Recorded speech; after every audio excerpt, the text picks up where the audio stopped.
One last thing we need to put in there is the oregano. A lot of people don't put oregano in it because they wait till after for the pasta to be done, but I like it to be cooked in it, to burn and to be seared into the shrimp. That gives us that Italian flavor that we need here. That's about enough right there. Let's get this thing rolling again in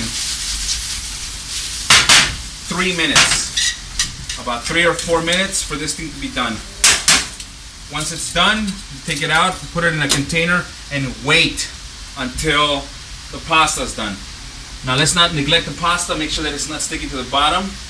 This pasta is almost done. I'm gonna taste it. The way I taste it, I just get a couple of pieces like that, blow on them because it's gonna be pretty hot, and then let's see if the taste is okay or not. But no, another 5 minutes. And then we'll be done with the pasta. But still, we gotta move it around so it doesn't stick to the bottom. Good.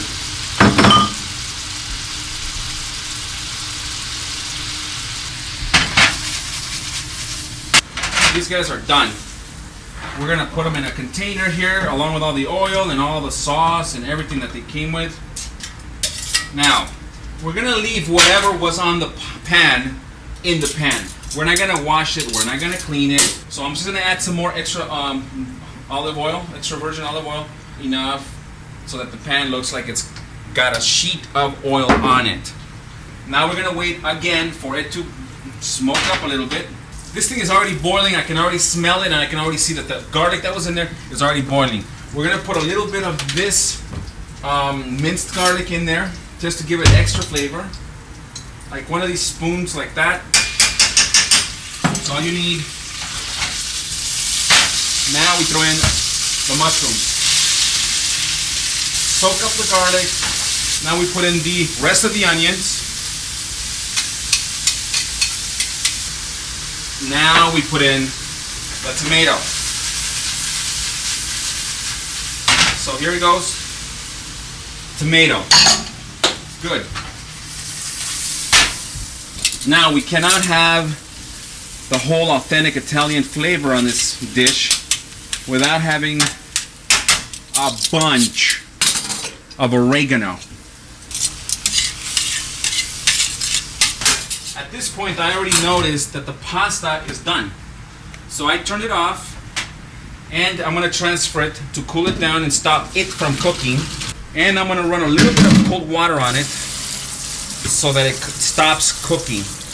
Okay, when the tomatoes start becoming really light and there's more water in here, more juice from the tomato, this is the time when I get the artichoke hearts and I just dump them in there, including in the vinegar that they came in, just to make sure that they give that extra flavor. This is gonna cook for a little bit. The tomatoes, you gotta break them down, help it break down a little bit. And the way you know they're breaking down is when the cover of the tomato starts to peel off of the actual tomato. That's how you kind of know that the tomato is done. This ingredient here, it's again the Chardonnay. This is very important to make this thing work the way it's supposed to work. So I'm gonna put in there probably about a cup's worth. Now we just move it around a little bit more. This looks like a soup, but this is gonna get absorbed by the pasta in about 2 minutes.